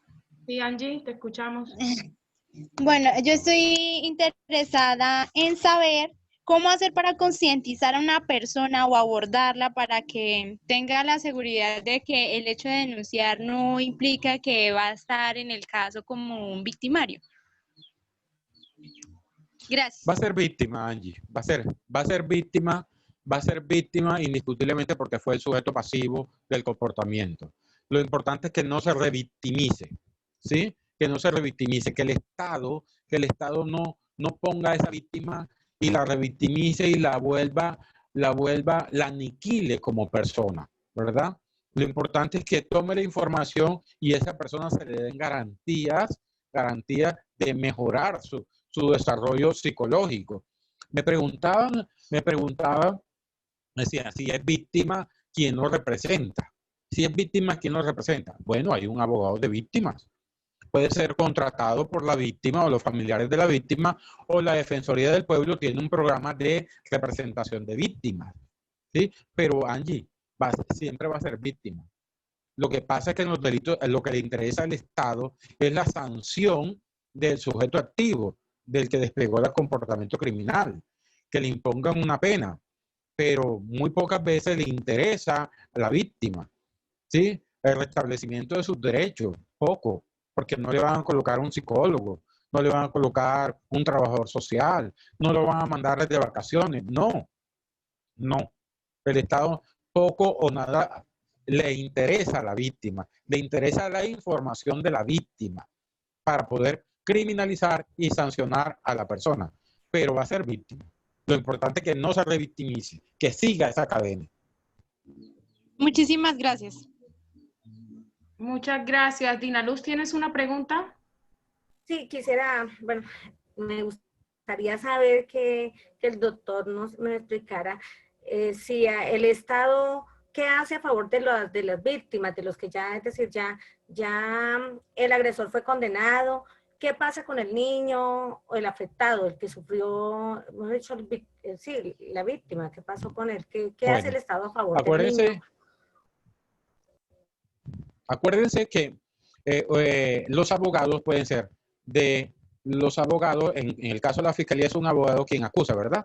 Pero también hay un abogado que representa a las víctimas, y ese abogado que representa a las víctimas va a establecer que a la niña o al niño se le generaron unos perjuicios de orden psicológico, ¿sí? De orden físico, le afectaron su aparato reproductor, ¿sí? Como tal, se afectó, psicológicamente se afectó. Y eso generan perjuicios de orden moral y de orden material. Entonces, hay que cuantificar cuánto le afectó y cuánto me afectó patrimonialmente a mí. El desarrollo de la vida de una persona se mira en pesos, podríamos decir, patrimonialmente hablando, ¿sí? Un niño, una niña que se le afecta su aparato reproductor, ¿cuál va a ser su desarrollo como persona? Siempre se va a ver frustrado psicológicamente como tal y no va a considerar que fue completo, psicológicamente se va a afectar. Entonces hay que presentar una propuesta económica, pero por lo general, ¿sí? No lo hace. O quien el victimario no cuenta con recursos. ¿Y cómo se le cobra? ¿Cómo se le cobra? ¿Cómo hace que se resarza económicamente o patrimonialmente? Ahí queda, ¿sí? Ahí queda. Pero por lo menos sabemos que la persona que ejecutó el comportamiento pagó la pena. Y no van a ser, y no son penas cortas, son penas muy altas, ¿sí? Pero difícil. Muchas gracias, doctor. Bueno, culminamos con esta pregunta ya para cerrar, por lo que ya estamos ya sobre el tiempo. Damaris, ¿tienes una pregunta? Sí, gracias, Leidicita. Mira, me surge una inquietud escuchando lo que nos está compartiendo el doctor. En caso de una situación donde frente a un abuso sexual, la madre llega a la escena y encuentra todo el asunto, pues, y procede en su reacción y le da muerte a la persona que hace el daño. En ese momento o en situaciones como esas puede tenerse en cuenta para ella el haber actuado bajo la ira de intenso dolor. Bueno, fíjate que ya ustedes tienen un conocimiento alto de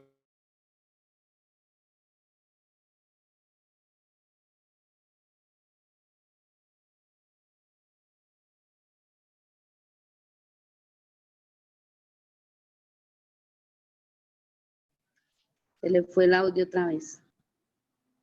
Y creo que sí se fue la luz porque la abogada también es de... Natalia, ¿estás por ahí? Sí, ya se le... Sí, se le fue. Aló.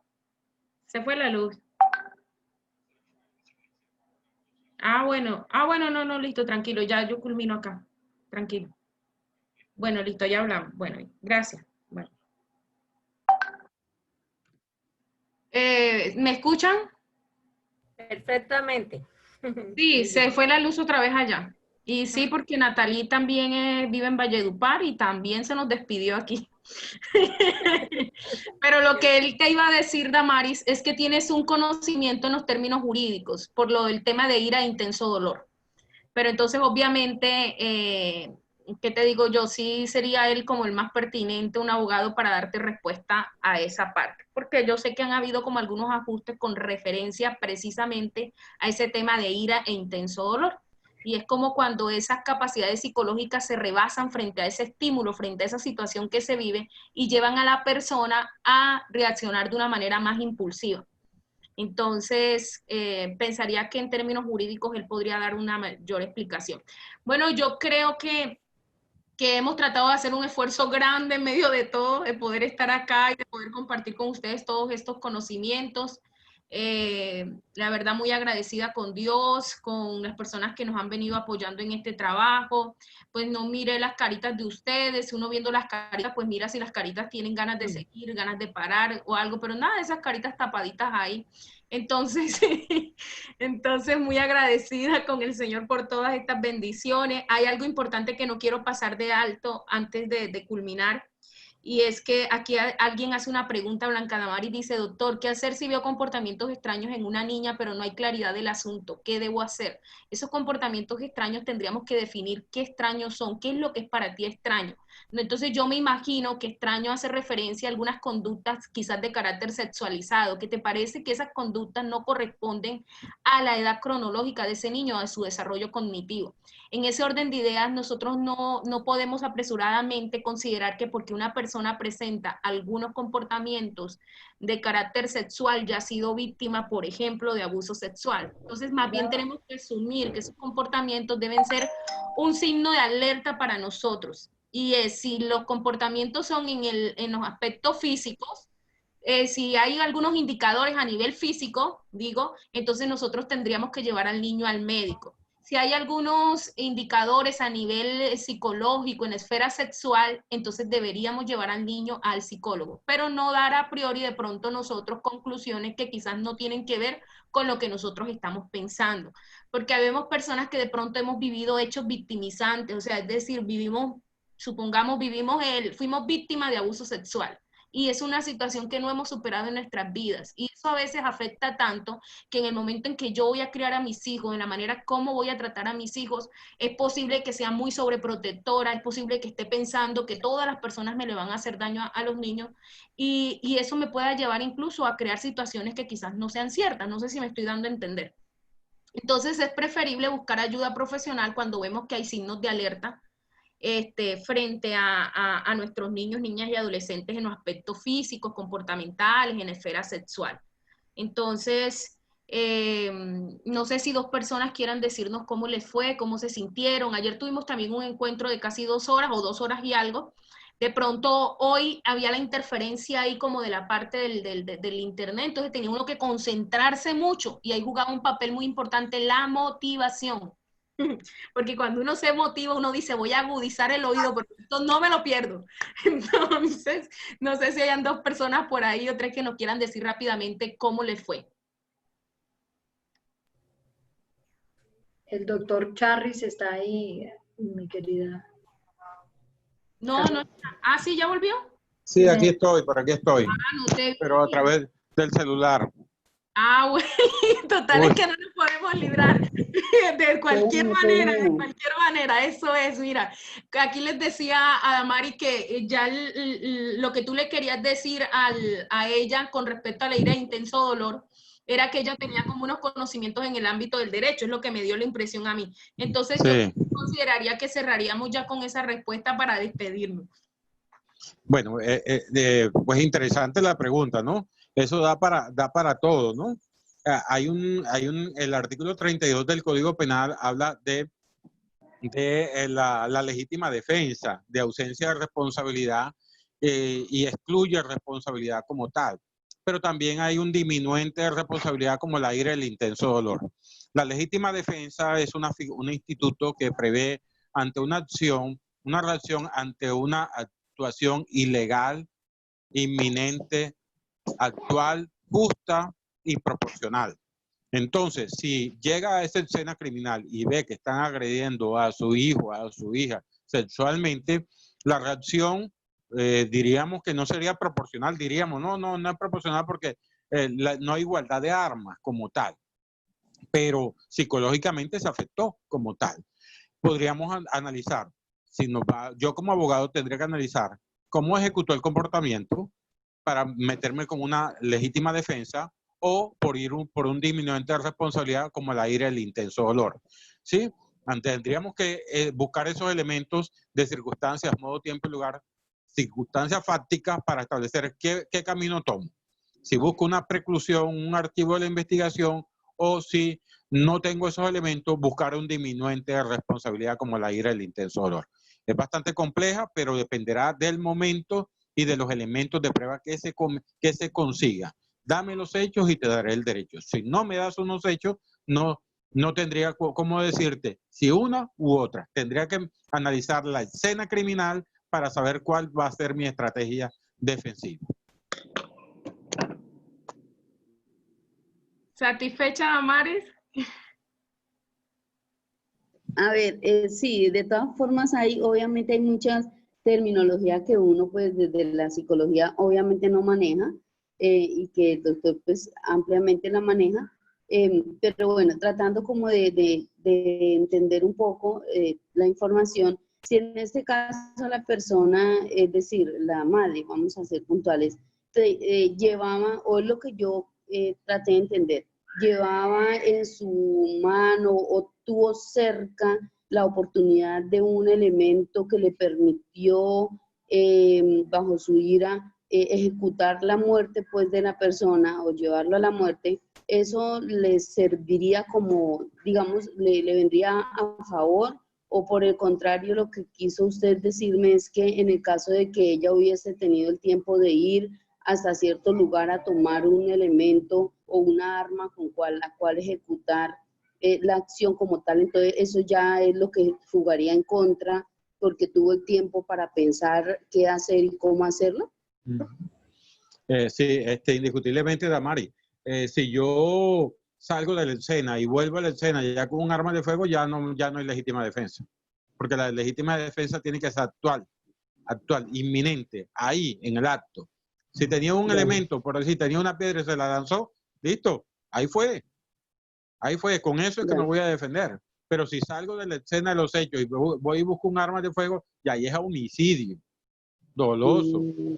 Pero si cogiste una piedra para que el tipo soltara al hijo, y tú no lo querías matar, tú lo que querías era apartarlo y le diste muerte, ya hay un homicidio doloso, sino preterintencional. Y hay unas categorías que hay que ir analizando. O sea, tu intención no era matarlo, tu intención era alejarlo. Entonces, miraremos qué tipo de comportamiento, si el resultado fue muerte. No era dolo, no era la intención matarlo, sino apartarlo, pero se generó la muerte. Hay una preterintención. Mi comportamiento de lanzar la puerta de la piedra fue más allá de lo que yo quería, pero es complejo porque los elementos de prueba variarán, ¿sí? De acuerdo al lugar de los hechos. La escena de los hechos me va a decir cuál es el camino jurídico que va a tomar la fiscalía y cuál camino jurídico va a tomar la defensa, ¿sí? Pero dependerá del lugar de los hechos, de ese sitio específico donde está toda la información. Ok, gracias, doctor, mi amable. Bueno, Damaris. Bueno, Damaris, yo creo que ya fue bastantico, ¿cierto? Me parece que tiene un caso, Damaris. Sí, Damaris tiene un caso. De ahí toca, Damaris, especializarte en psicología forense, ¿oíste? Para que puedas aportar elementos importantes desde la psicología forense para la defensa. O para algún lado de las partes. Sí. Bueno, entonces muchas gracias a todos, muchas gracias, doctor Edinson. Aquí tenemos comentarios, pero muy positivos. Lo hemos visto cómo se ha esforzado por estar con nosotros. Ha sobrepasado cualquier límite. Entonces aquí la gente dice excelente tema, no nos dejamos ver la carita, pero estamos concentrados para aprender y asumir en determinado caso el buen papel frente a cualquier dificultad. Excelentísimo profesional, domina su área.